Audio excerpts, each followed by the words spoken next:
जय Jagannath. Good morning, welcome everybody, welcome to Mishra math plus.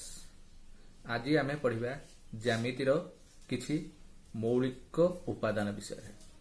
प्रथमे जानिबा ज्यामिति काहाकू कुआजाए। ज्यामिति ज्या ज्या अर्थ भूमि, मिति अर्थ माप। भूमिर माप को ज्यामिति।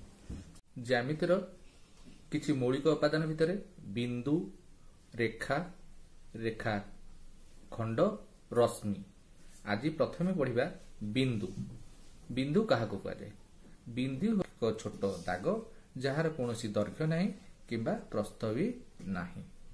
रेखा काहाकू कहती। रेखा हेउची अनेक बिंदु को संयोग करदेले रेखा सृष्टि हुए। एहार आद्य बिंदु नहीं कि प्रांत बिंदु नहीं। यह उभय दिगरे अनंत पर्यंत परिव्याप्त। आमे पढ़िबा रश्मि। रश्मि काहाकू कहती। गोटे निर्दिष्ट बिंदु एक निर्दिष्ट दिगरे अनेक बिंदु को संयोग करदेले रश्मिर उत्पन्न हुए। रश्मिर गोटे आद्य बिंदु किंतु यार प्रांत बिंदु नहीं। आमे जानिबा रेखाखंड। कौनसी रेखार एक निर्दिष्ट अंश को आमे रेखाखंड कहू। रेखाखंड को आमे मापी परिबा। एहार दुईटी प्रांत बिंदु।